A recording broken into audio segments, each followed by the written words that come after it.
Sí, el hermano Isaí ya está aquí ayudándonos con la dirección y también Eliezer también va a estar la próxima semana aquí también para empezar a estar detrás del púlpito. Nuestros jóvenes tienen que participar, nuestros jóvenes tienen que aprender a hacer esto, tienen que aprender a ser líderes de una iglesia. Porque esta generación se va a acabar, déjenme, si Cristo no viene pronto, si Cristo no viene por nosotros, la siguiente generación van a ser la iglesia. Entonces van a tener que aprender a hacer esto. Ve a Gil, ve a Leo, ok. De hecho, Gil y Leo, sí necesito platicar con ustedes acerca de ese tema después del servicio. No se me vayan, por favor, ninguno de los dos. Muy bien, vamos a comenzar nuestro servicio el día de hoy, hermanos, nuestro estudio con este libro de Romanos. Empezamos este nuevo libro la semana pasada, tuvimos un tiempo introductorio, iba a tener dos partes de la introducción, pero la verdad dije, no, de una vez, vámonos al versículo por versículo.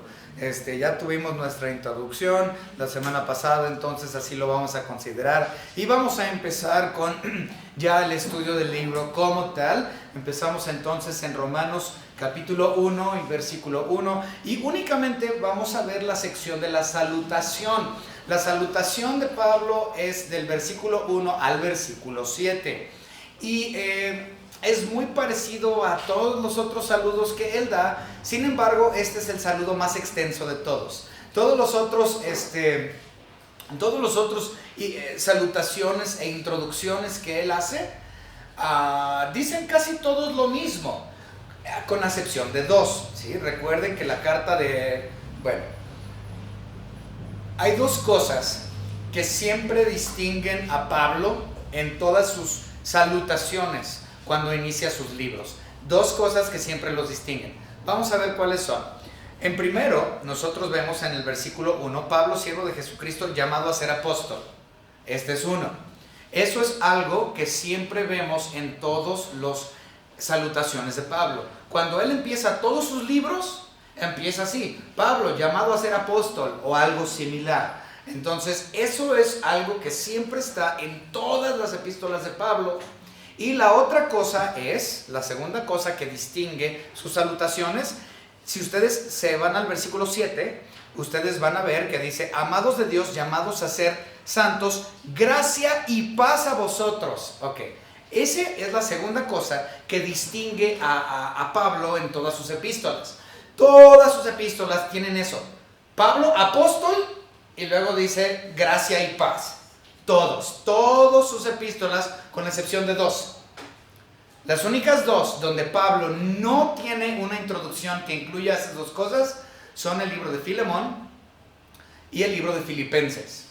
La razón de esto es porque Filemón era un amigo cercano a Pablo, un hermano y amigo, y él ya sabía que era apóstol. Entonces no había razón para decirle a Filemón: yo soy apóstol de Jesucristo, nada más por si lo habías olvidado. No, Filemón ya sabía, eran cuates. Entonces no había necesidad para que Pablo le dijera: Pablo, apóstol.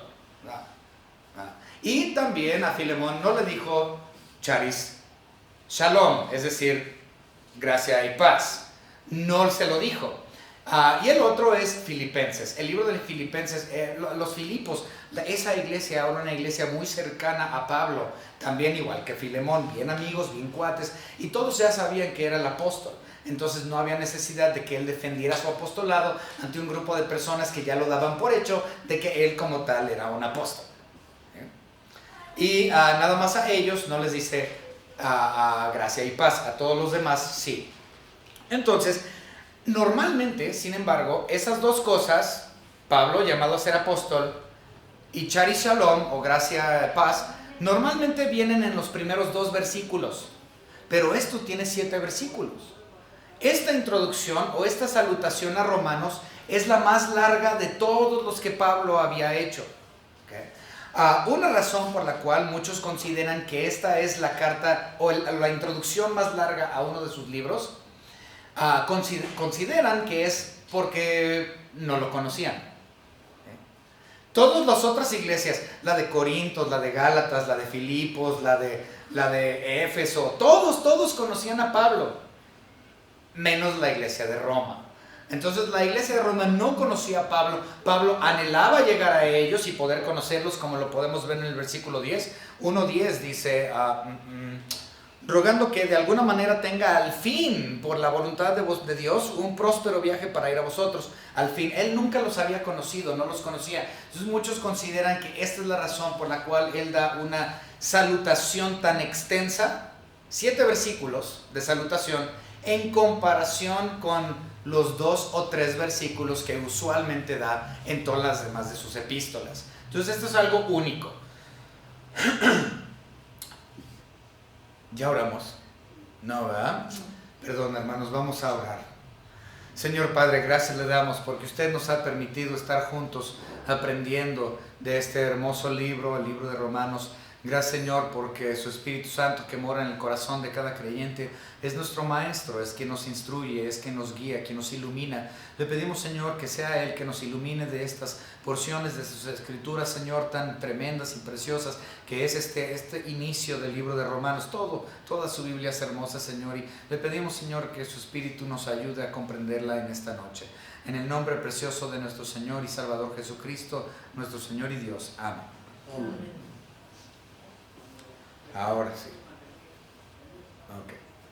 Vamos a leer el primer versículo. Nos vamos a ir versículo por versículo, va a ser exegético. Dice: Pablo, siervo de Jesucristo, llamado a ser apóstol, apartado para el evangelio de Dios. Ok. Esto ya lo conocemos muy bien. Pablo, siervo. La palabra es doulos en griego, doulos, siervo. Y literalmente doulos significa esclavo. Okay. Ya lo hemos dicho, hay muchas instancias en la Biblia donde los que son hijos de Dios, los que son salvos, se denominan a ellos mismos porque reconocen que han sido comprados, doulos, esclavos. Esto es algo muy importante para nosotros a entender. Nosotros como tal no somos libres. Libres en Cristo, pero no libres.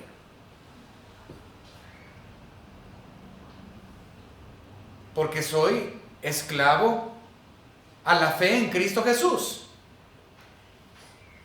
Ya no soy esclavo de la ley, que es algo que Pablo está tratando de explicar a lo largo de todo el libro de Romanos. Ya no soy esclavo de la ley. Ya no soy esclavo bajo la ley de Moisés. Ya no soy esclavo de los ritos y del fariseísmo y de donde yo vengo. Ya no soy esclavo de eso. Ya soy ahora redimido por Cristo Jesús. Entonces mi esclavitud ha cambiado porque ya he cambiado de dueño. Él fue salvo en el camino a Damasco y nunca fue su intención ser salvo. Okay. Nunca fue su intención ser salvo. Saulo estaba en medio de una campaña de asesinatos de cristianos. Saulo estaba persiguiendo a la iglesia. Su intención nunca fue ser salvo. No fue algo que él buscó, no fue algo que él anheló, no fue algo que él decidió. Él nunca dijo: yo decido que Cristo entre a mi corazón y que me salve. No, Saulo no hizo eso. Él no estaba buscando a Dios, porque ciertamente nadie busca a Dios, dice el libro de Romanos. Al contrario, él estaba persiguiendo a la iglesia. Lo dijo claramente Pablo en Corintios, que él estaba persiguiendo a la iglesia. Nunca fue su intención el ser salvo. Su intención fue matar a cristianos. Todo lo contrario. Pero observemos el versículo 1. Pablo, siervo de Jesucristo, llamado a ser apóstol. No solamente fue llamado a ser salvo desde antes de la fundación del mundo, que él fue llamado a ser salvo en ese camino a Damasco, sino que también fue llamado al ministerio. Es decir, que no solamente su salvación fue algo que él no estaba buscando ni deseando, y mucho menos ser apartado para ser apóstol. No es algo que él haya buscado, no es algo que él anhelaba. Fue llamado y Dios lo ejecutó en ese momento y manifestó su plan en la vida de Saulo y llamó su nombre Pablo. Y él fue salvo por él, por gracia, por medio de la fe. Y si usted no conoce la historia de la conversión de Saulo, lo podemos ver claramente en Hechos capítulo 9. Todo el libro, el capítulo 9 de Hechos trata con la conversión de Saulo, quien es Pablo. ¿Okay? Muy bien.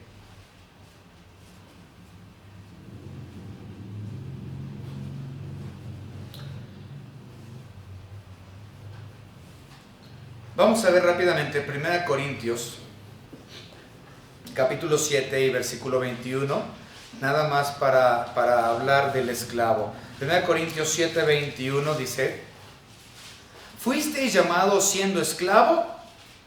No te dé cuidado, pero también si puedes hacerte libre, procúralo más. Nuestro hermano Chava acaba de predicar la semana pasada de sus versículos.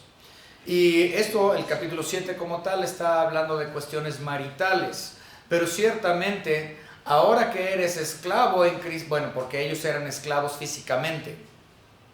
Entonces, aquí en 1 Corintios 7 dice, bueno, si tú eres esclavo, ahora que has recibido a Cristo, pues quédate esclavo, pero ahora entiende que eres libre en Cristo Jesús.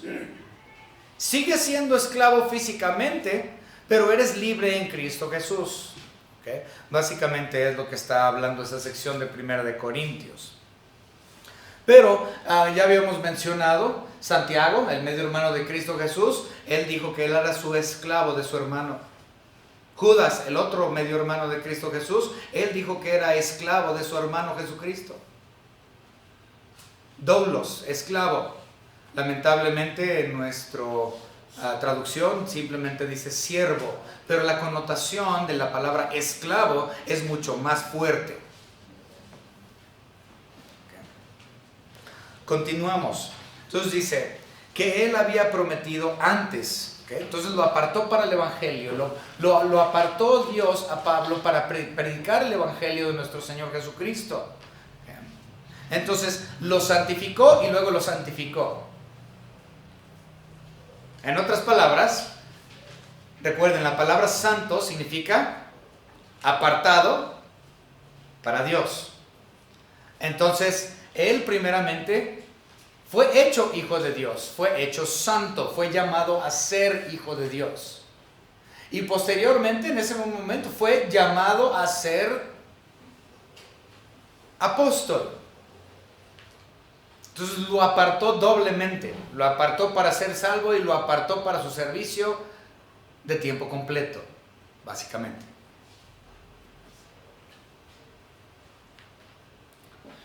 Dice el versículo de Dios que él había prometido antes por sus profetas en las Santas Escrituras. O sea que Pablo había sido apartado por Dios para su servicio, para dar el evangelio o las buenas nuevas de aquel que fue profetizado en el Antiguo Testamento, de aquel que Dios ya había prometido. Es decir, Pablo está consciente y diciendo, el evangelio que yo traigo no es un evangelio nuevo. El evangelio que yo fui llamado a predicar es un evangelio muy viejo, tan viejo incluso que los profetas de antes, ellos hablaban de estas mismas buenas nuevas. Ellos hablaron de lo mismo que yo hablo. Nada más que ellos lo veían al futuro y yo lo acabo de ver pasar. Pero es el mismo evangelio de Cristo Jesús. Los profetas venían diciéndolo. Es más, la primera profecía de la venida del Mesías, la promesa de que Él vendría, la podemos ver claramente. Es la primera en toda la Biblia, en Génesis 3:15. Vamos a ver rápidamente Génesis 3:15. Esta es la primera mención de la promesa de Jesucristo, que Él vendría. ¿Okay? Génesis 3:15. Y pondré enemistad entre ti y la mujer, entre tu simiente y la simiente suya. Esta te herirá en la cabeza y tú le herirás en el calcañar. Esa es la primera mención de Cristo de toda la Biblia, su primer promesa. Ahora, ¿qué significa eso? ¿Qué estaba diciendo? Dice, mira, tu simiente, el simiente de la mujer, en este caso estamos hablando de Jesucristo, la simiente de la mujer. Dice, herirá a la serpiente en la cabeza. ¿O cómo dice? Sí. Déjenme volverlo a leer. Y pondré enemistad entre ti y la mujer, entre tu simiente. O sea, Dios está hablando a la simiente. Está hablando a la mujer y está hablando a la serpiente. ¿Sí? Recuerden, la serpiente como tal era Satanás. ¿Okay? Entonces dice, y pondré enemistad entre ti y la mujer, y entre tu simiente y la simiente suya. O sea, vas a tener un problema entre Satanás y tu simiente. Siempre va a haber una guerra entre Satanás y Cristo. Dice, pero esta te herirá en la cabeza y tú le herirás en el calcañar. En otras palabras, el calcañar como tal, si no saben, el calcañar es esto, ¿sí? La parte de abajo del pie. Entonces, ¿qué hace la serpiente? La serpiente pica a las personas a ras de piso, a donde las agarra, donde las pisa, donde las muerde. Aquí, ¿no? Entonces dice, la serpiente va a herir a Cristo y va a herir a la humanidad en el ahí en el pie. Dice, pero tú, es decir, la simiente de la mujer, quien es Cristo, ¿qué va a hacer? Dice, tú la pisarás en la cabeza. Es decir, la victoria de Cristo sobre Satanás. Esa es la idea. Entonces la serpiente llega y hiere. ¿Y qué hace Cristo? Adiós, Lucifer. Entonces, esa es la idea de Génesis 3:15. Y Cristo hizo eso y tuvo victoria sobre él en la cruz del Calvario.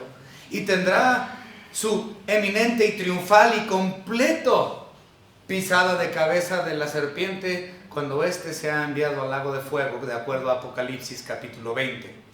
Por lo tanto, esta es la primera promesa de Cristo. Entonces Pablo está diciendo, el evangelio que yo vengo predicando no es un evangelio nuevo, no es un evangelio moderno, es algo que vienen predicando los profetas desde el Antiguo Testamento, empezando desde Génesis 3:15, la promesa de Cristo que vendría y tendría victoria sobre la serpiente antigua, quien es Satanás. Otros profetas que también hablaron acerca de nuestro Señor Jesucristo, como ya lo mencioné, pues es Moisés, Josué, David, y Isaías y muchos otros. Vamos a ver uno de Isaías. Bueno, no encuentro mis notas, pero este me lo sé de memoria. Vamos rápidamente a Isaías capítulo 9. Vamos rápidamente a Isaías capítulo 9. Y esto es muy interesante porque estamos en épocas de utilizar este versículo fuera de contexto. Entonces lo vamos a leer. Isaías 9:6 siempre se lee en Navidad, cuando no tiene nada que ver con Navidad, pero ahí les va. Isaías 9:6 dice: porque un niño nos es nacido, hijo nos es dado, y el principado sobre su hombro, y se llamará su nombre admirable consejero, Dios fuerte, Padre eterno, príncipe de paz. Lo dilatado de su imperio y la paz no tendrá límites sobre el trono de David y sobre su reino, disponiéndolo y confirmándolo en juicio y en justicia desde ahora y para siempre. El celo de Jehová de los ejércitos hará esto. El versículo 6 siempre lo utilizamos para hablar de Navidad, que obviamente Cristo vendría y nacería de la casa de David, de la tribu de Judá, en Belén Efrata. Todo eso ya venía marcado dentro del Antiguo Testamento. Y siempre utilizamos este versículo de Isaías 9:6 fuera de contexto. Está hablando de su segunda venida, no necesariamente de su primera venida, ¿sí?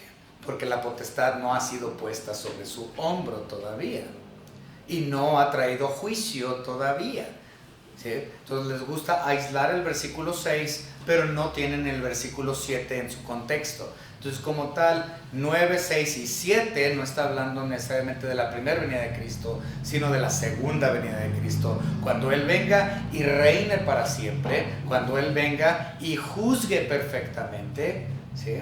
Entonces, esto no ha pasado todavía. Muy bien. Entonces, estos son solo un par de versículos del Antiguo Testamento donde Cristo Jesús es profetizado, donde Cristo Jesús es anunciado, y ese es el evangelio que los del Antiguo Testamento tenían, y este es el evangelio que ahora Pablo es llamado a hacer y llevar a cabo. ¿Okay? Entonces, versículo 2, Romanos 1:2, que él había prometido antes por sus profetas en las Santas Escrituras, ya mencionamos eso. Versículo 3, acerca de su Hijo, nuestro Señor Jesucristo, que era del linaje de David según la carne. Ya hablamos de eso, eso es muy específico. Si ustedes, ¿y por qué es esto importante? ¿Por qué dice del linaje de David según la carne? Bueno, esto es importantísimo, especialmente para los judíos, pero es importantísimo para el mundo entero. Pero en cuestión a los judíos, ¿por qué? Porque ellos querían ver el linaje del rey, ellos querían ver ese linaje, ellos estaban buscando un rey. Recuerden que ellos no habían tenido un rey Es más, vamos a verlo así, fíjense. Cuando Israel fue tomado primero por Asiria, fue nada más tomada la parte norte de Israel. Por 100 años ellos habían sido cautivos por Asiria. 100 años después, y eso fue precisamente durante los tiempos de Isaías. 100 años después de que Asiria tomó posesión de la parte norte del reino de Israel, llega Babilonia, y Babilonia, bajo Nabucodonosor, toman control y conquistan, obviamente, a Asiria, los conquistan. Y por default, obviamente, se quedan con la parte norte del reino de Israel. Y a Nabucodonosor no le costó nada decir, quiero el sur también. Entonces, Nabucodonosor se pasa al sur y fueron cautivos por Babilonia por 70 años adicionales. Entonces, primero los asirios, luego Babilonia, luego Medo-Persa, luego los griegos, luego Roma. Se perdió el linaje real. Por siglos ellos no tuvieron linaje real. Hasta el día de hoy el linaje real ya no existe. Y con cada nuevo imperio que venía a tomar control de Israel, pues este nuevo imperio buscaban asesinar a todos los del linaje real. Porque no les convenía que algún rey legítimo de Israel se rebelara en contra de lo que ellos querían. Entonces buscaban siempre asesinar el linaje real. Y esta es la razón por la cual Cristo es conocido como la raíz en tierra seca. ¿Por qué? Porque Israel estaba seca de reyes.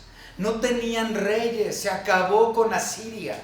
Y ya lo mencioné, y hasta la fecha no han tenido ningún rey.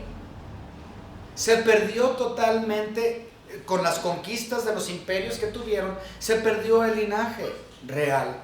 Y esta es la razón por la cual Cristo Jesús es el legítimo rey, el último, el único. No había más.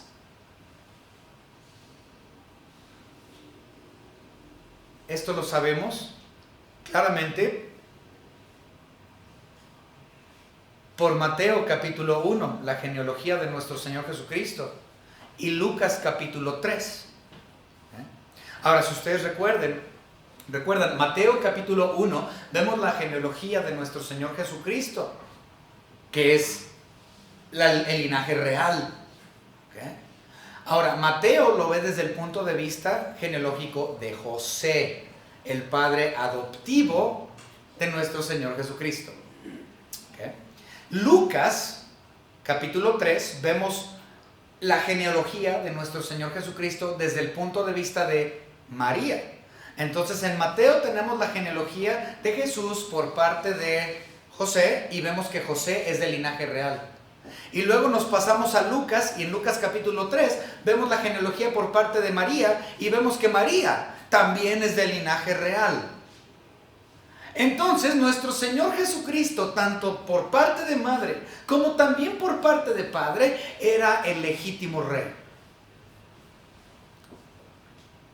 Esto es importantísimo para Israel. el único rey legítimo que tuvieron y lo asesinaron. Lo rechazaron y lo asesinaron. Pero Él es la raíz de la tierra seca, como dice Isaías capítulo 53, los primeros versículos. Menciona a Jesucristo en la cruz, todo ese capítulo 53, pero al inicio muestra Él es el rey. Asesinaron al rey. Que de hecho hay un término para eso, nada más que nunca me acuerdo. Regicidio. Regicidio, ahí está, regicidio. Gracias. Vamos a continuar. Entonces, 3. Acerca de su Hijo nuestro Señor Jesucristo, que era del linaje de David según la carne. Versículo 4. Que fue declarado Hijo de Dios con poder según el Espíritu de Santidad por la resurrección de entre los muertos. Wow, ahora, dice, si nosotros leemos esto y nada más lo leemos tal cual como Pablo lo escribe, significa que Cristo Jesús fue declarado con poder a la hora de su resurrección. Y que fue declarado Hijo de Dios a la hora de su resurrección. Pero ya había sido conocido como Hijo de Dios. De hecho, el término Hijo de Dios era el término que los judíos utilizaban como tal para aquel quien sería el Mesías, el Cristo que ellos estaban anhelando. Ya lo llamaban Hijo de Dios. Entonces, esto no es algo que fue declarado a la hora de su resurrección únicamente. De hecho, cuando nuestro Señor Jesucristo fue puesto en las aguas para su bautismo, que fue la voz del cielo que dijo, este es mi Hijo amado en que entiendo complacencia, a Él oír. Entonces, Él es mi Hijo amado. Entonces, Dios Padre, ya había previamente declarado a su Hijo, Hijo de Dios. Entonces, no fue declarado Hijo de Dios al momento de la resurrección. Como tal, Hijo de Dios ya era un término que Dios mismo ya había hecho público para Él. Entonces, ¿por qué Pablo está diciendo, observen lo que dice, que fue declarado Hijo de Dios con poder, según el Espíritu Santo, por la resurrección entre los muertos? O sea, se lee como que dice que fue declarado Hijo de Dios al momento de la resurrección. Así es como se lee. Pero esto no es lo que significa. Lo que Pablo está tratando de decir es que, como tal, ante los ojos de todo el mundo, ante los ojos de todo el universo entero, su resurrección comprueba que Él es Dios. Eso es lo que está diciendo. Su resurrección comprueba que Él es Dios a nivel global. Ahora, nosotros los cristianos lo tenemos como hecho, lo sabemos.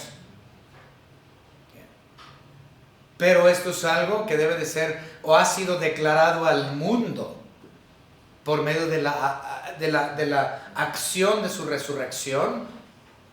Es que Él fue globalmente manifestado al planeta Tierra y al universo como el verdadero Hijo de Dios divino.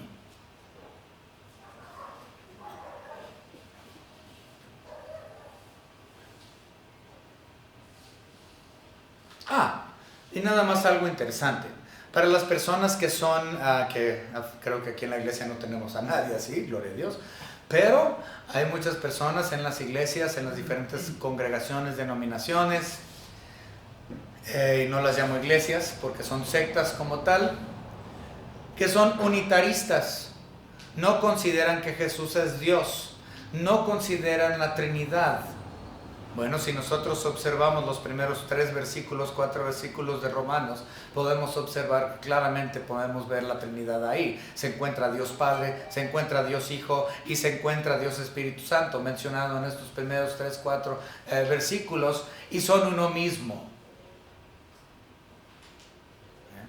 Entonces, para todos los que son unitaristas, lamento decirlos, pónganse a leer. Dios es trino. No son 3 dioses, es uno. Y la Biblia está llena de esta información. Pero no es el momento ahorita de pelearnos con los unitaristas. Vamos a continuar. Versículo 5. Y por quien recibimos la gracia y el apostolado para la obediencia a la fe en todas las naciones por amor a su nombre. Fíjense, dice, y por quien recibimos la gracia y el apostolado. O sea, yo soy receptor de la gracia. Yo simplemente lo recibí. Gracias, recuerden, gracia, un regalo no merecido. Él me extendió su gracia gratuitamente cuando yo no soy digno de Él. De hecho, el mismo Pablo decía que Él no era digno de ser llamado, de ser salvo. Y ninguno de nosotros somos dignos, porque no hay nada bueno en nosotros que sea justificable. Si yo he sido hecho justo, es por Dios, no por mí. No hay ni por usted ni nada de que usted no tiene nada que ofrecerle a Dios que sea justificable. Por su pura misericordia, porque Él bien le plació extenderle a usted su gracia que usted no merecía, y usted es receptor de algo que usted no merece. Entonces dice que por Él, por este evangelio hemos recibido esa gracia, y dice, y Él recibió el apostolado. Pero aquí dice en el versículo 5, y el apostolado para la obediencia de todas las naciones por amor, entre las cuales estáis también vosotros. Ok, aquí la palabra apóstol en el versículo 5 es diferente, o la palabra apostolado es diferente a su apostolado que él tuvo en el versículo 1. ¿Sí? Nuestro apostolado es distinto. ¿Sí? Recuerden, la palabra apóstol significa enviado fuera o llamado fuera. ¿A qué? Pues enviado fuera a predicar, enviado fuera a impartir el evangelio. Eso es lo que significa la palabra apóstol, la definición como tal, llamado fuera o enviado fuera. Entonces, nuestro apostolado de todos los miembros de la iglesia es muy diferente al apostolado de Pablo y de Pedro y de los 12, pues. Nuestro apostolado es distinto. El apostolado de ellos era único. Ahora, ¿por qué digo esto? Bueno, porque ya no hay apóstoles. De hecho, Pablo fue el último. Vamos a verlo. Si lo encuentro. Ay, hermanos, no encuentro mi versículo. Pero es el versículo donde dice, y al último, como abortivo, me llamó a mí. ¿Ok? Es decir, Pablo comprendió que él era el último de los apóstoles llamados. Ahora, ciertamente hay ciertos requisitos para ser apóstol. Número 1, tenías que ser llamado directamente por Cristo. 1 Corintios 15, 8 y 9. Gracias. 1 Corintios 15, 8 y 9, la palabra de Dios dice, y al último de todos, como a un abortivo, me apareció a mí. Entonces, Pablo se está considerando a él mismo como el último de los apóstoles. Ahora, una de las razones es porque los requisitos ya no se pueden llenar.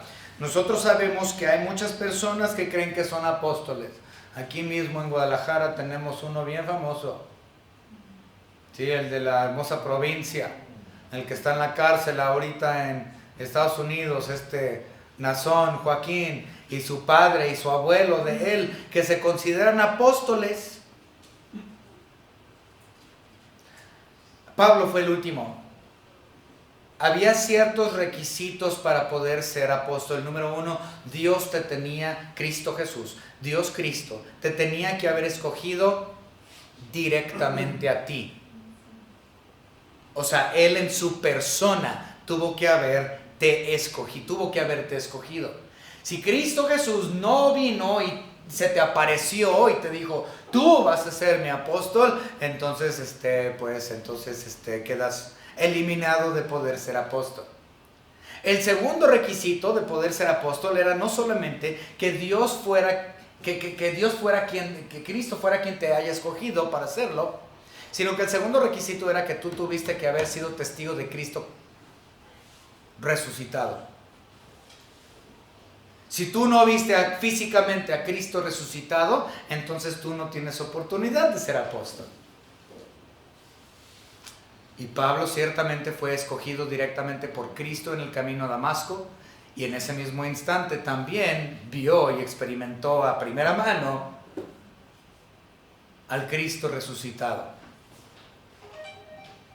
Recuerden que para este punto, en Hechos capítulo 9, Cristo ya había muerto, ya había resucitado, ya había ascendido al Padre y volvió para aparecérsele físicamente resucitado a Pablo y traerlo al apostolado.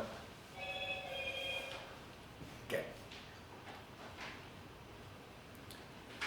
Muy bien, vamos a continuar. Entonces, nuestro apostolado, porque dice el versículo 6, entre los cuales estáis también vosotros, llamados a ser de Jesucristo. Entonces yo soy también llamado a ser salvo, pero no solamente llamado a ser salvo, sino llamado a ir y llevar el evangelio a cualquier persona que me encuentre. Entonces nuestro apostolado es diferente. Mi apostolado no es el apostolado de Pedro y de Pablo y de los 12.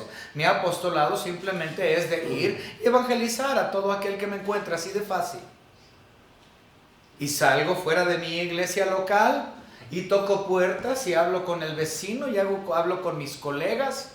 Entonces estoy saliendo de mi iglesia local para impartir el evangelio del otro lado de esas puertas. Entonces el apostolado de la iglesia hoy es distinto al apostolado. No hay otros apóstoles. Estos son un fraude. Ellos no han visto a Cristo resucitado. Jesucristo tampoco les habló, aunque ellos dicen que tienen visiones. Esa es la única manera que ellos pueden justificarse. Es que Dios me habló y tuve una visión. Dios se me apareció. Esto ya no ocurre. El tiempo de los hechos ha llegado a su fin. Vamos a continuar. Dice el versículo 7. A todos los que estás en Roma, amados de Dios, llamados a ser santos, gracia y paz a vosotros, de Dios nuestro Padre y del Señor Jesucristo. Fíjense que lo que dice a todos los que estáis en Roma, es decir, no todo Roma, está hablando de los santificados que están en Roma, los creyentes. Y recuerden que lo mencionamos la semana pasada en la introducción. Roma estaba dividido, tenían gentiles creyentes y tenían judíos creyentes, y estos tenían conflicto entre uno y el otro. Eran buenos hermanos, excelentes hermanos en Cristo.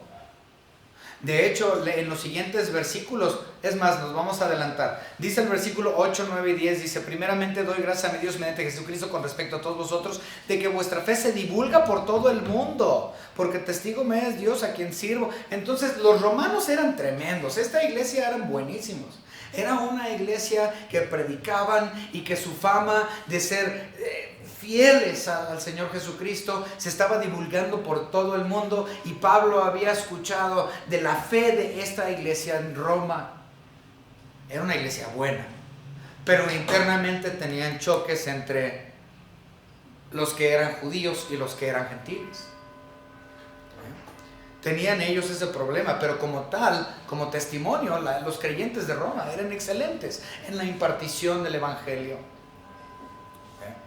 Entonces está hablando a esta iglesia en particular, no a toda Roma, a los creyentes. Dice, llamados a ser santos. Recuerden, esto es interesantísimo. ¿Por qué? Porque hoy en día no todos son considerados santos de acuerdo a la Iglesia Católica Romana, ¿verdad? De acuerdo a la Iglesia Católica Romana, el Papa te tiene que beatificar posterior a tu muerte. Entonces, beatificar es eso precisamente. Si usted viene de un trasfondo católico, usted entenderá el término. Pero beatificar es lo que hace el Papa cuando un cristiano católico fallece. Cuando él muere y la gente empieza a decir, es que él hacía muchos milagros.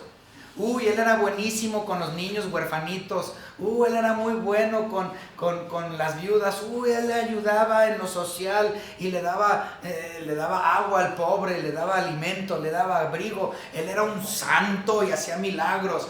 Y luego la Iglesia Católica empieza a hacer una investigación porque han escuchado todos estos rumores y testimonios de personas que dicen que fulanito de tal es un santo. Entonces la Iglesia Católica Romana empieza a hacer su investigación y de repente le dicen los investigadores, no, sí, esta es muy buena persona. Y allá el Papa dice, ya se hizo la investigación y vamos a beatificar a esta persona porque es un santo. ¿Okay? Los santos como tal están vivos, no muertos. ¿Okay? Para empezar, lo hemos dicho muchas veces, las cartas, si nosotros vemos la carta a los romanos, si vemos la carta a los corintios, si vemos la carta a todos, Pablo le está escribiendo cartas a santos que pueden leer, están vivos, por eso les manda las cartas. Entonces no es necesario que el Papa los beatifique después de muerto. Los santos están vivos. ¿Okay? Es más, vamos a ver algunos, nada más. Vamos a verlo. ¿Sí? 1 Corintios capítulo 1, y lo pueden hacer esto con todas las epístolas de Pablo, todas son iguales, todas son iguales. Con la excepción de Filemón y Filipenses, que les dije en la introducción que son algo distintos. Entonces vamos a ver, 1 Corintios 1:1 dice, Pablo, llamado a ser apóstol de Jesucristo. Y obviamente aquí dice, por voluntad de Dios, o sea, no mi voluntad, la voluntad de Dios. Y el hermano Sóstenes, a la iglesia de Dios que está en Corinto, a los santificados en Cristo Jesús. Entonces, si ustedes ven cada una de las epístolas de Pablo, todas tienen lo mismo. Apóstol de Jesucristo, llamado a ser por su voluntad, no la mía, y escribo esta carta para que sea leída por los santos que están en tal y tal y tal lugar. Entonces los santos son los vivos, los santos no son los muertos. No hay mención de ningún papa, aunque la Iglesia Católica dice que fue Pedro, pero Pedro fue llamado un diablo por el mismo Jesucristo. Satanás, ¿no? Entonces realmente él hubiera hecho un papa pésimo, cortándole la oreja al Malco, ¿no? Pésimo este Papa Pedro. Entonces, el asunto es, no hubo la necesidad de una beatificación. Eran santos vivos, no santos muertos, porque los santos somos todos aquellos que hemos recibido a Cristo como nuestro único y propio Salvador, que hemos recibido esa gracia que no merecemos. Todos nosotros que hemos sido apartados, llamados a ser salvos, somos automáticamente, por posición, santificados. ¿Okay? Entonces, Pablo, está escribiéndole a este grupo de santificados que están con vida, sin la necesidad de ser beatificados, en Roma, les está escribiendo a ellos y les dice, gracia y paz a vosotros. Si ustedes regresan a 1 Corintios o a cualquier epístola de Pablo, como ya lo había mencionado, gracia y paz son sus grandes palabras de introducción a cada uno de sus libros. Vamos a ir a donde estábamos, 1 Corintios 1:1. Dice, a la iglesia de Dios que está en Corinto, a los santificados en Cristo Jesús, llamados a ser santos, con todos los que son en cualquier lugar, invocan el nombre de nuestro Señor Jesucristo, Señor de ellos y nuestro, dice, gracia y paz a vosotros. ¿Sí? Y si tú buscas cualquier otra epístola, va a decir lo mismo, gracia y paz a vosotros. Y lo hemos dicho muchas veces y con esto vamos a terminar. Todo el mundo quiere tener paz. ¿Sí? Todo el planeta Tierra han hecho tratados de paz en todo el mundo, siempre tratados de paz. Pero nunca ha habido paz en el mundo, vamos a ser sinceros, nunca ha habido paz en el mundo. Pero el mundo está sin Cristo, ¿no? El mundo está sin Cristo. Por eso no hay paz. La palabra paz, como tal, era, y es hasta el día de hoy, el saludo de los judíos. Los judíos, cuando nosotros decimos hola, hola hermano Armando, ¿cómo está? Hola hermano Sergio, hola. Ok. En Israel no se saludan así. En Israel se dicen shalom. Cuando se ven y dicen hola es shalom. Y cuando se despiden es shalom. ¿Sí? Entonces, se dicen hola en paz y se despiden en paz. Shalom, shalom. Y para decir, ¿cómo estás? Si yo le fuera a preguntar al hermano Toro, ¿cómo está? Y nosotros fuéramos judíos, yo le diría, Ramsés, shlomli. Shlomli. ¿Okay? De shalom. Entonces, incluso para decir, ¿cómo estás? La palabra en hebreo es, ¿tienes paz? ¿Estás en paz? Entonces la palabra shalom o shlomli como tal es el saludo normal de todos los judíos del planeta Tierra. Tanto para decir hola, como para decir adiós, como para decir cómo estás. Entonces era el saludo de todos los judíos. Ahora, gracia. La palabra gracia es el saludo griego. Los griegos se saludaban con la palabra charis. Que tengas gracia. Que la gracia sea contigo. Entonces la palabra charis para los griegos era como tal el saludo universal de ellos. Entonces Pablo en todas sus epístolas, al decir charis, shalom, gracia y paz, él está diciendo o apelando, a todo el mundo, tanto al mundo gentil, griego, charis, como también al mundo hebreo, shalom. Los está saludando. ¿Okay? Pero lo interesante es esto. Nunca dice shalom charis. Pablo nunca dice shalom charis. Siempre dice charis shalom. En ese orden siempre. Nunca cambia. Nunca dice shalom charis. ¿Por qué? Bueno, porque para poder tener shalom, paz, primero tengo que tener charis, la gracia. Sin la gracia de nuestro Señor Jesucristo, sin la salvación, sin la redención, sin la santificación, sin la justificación, no puede haber paz. ¿Quieres esa paz que sobrepasa todo entendimiento? ¿Quieres verdadero shalom? Tienes que tener verdadero charis. Es imposible tener paz en este mundo mientras este mundo no conozca a Cristo como su Salvador. Y un día, en el reino glorioso y milenial de nuestro Señor y Salvador Jesucristo, todos los que entren a ese reinado van a ser santificados, salvos por Él. Y el mundo finalmente, durante el milenio, durante el reinado perfecto de Cristo, conocerá por primera vez desde la civilización, desde que ha empezado la civilización, van a tener verdadera paz.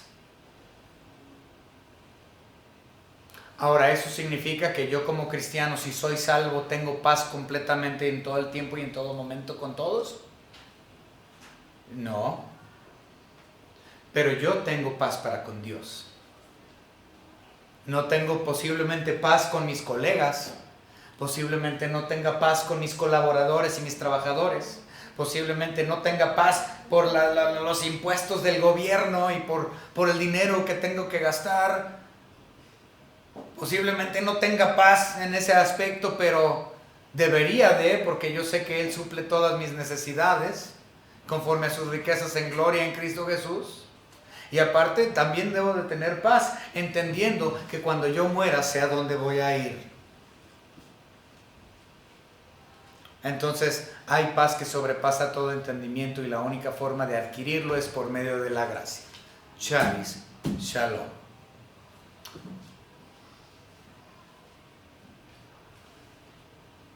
Entonces termino este mensaje y este estudio de estos primeros 7 versículos preguntándole a ustedes como congregación: Shlomli, ¿cómo están?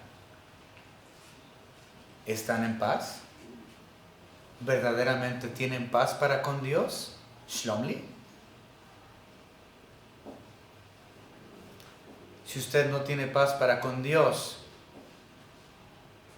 le falta adquirir y ser receptor del charis.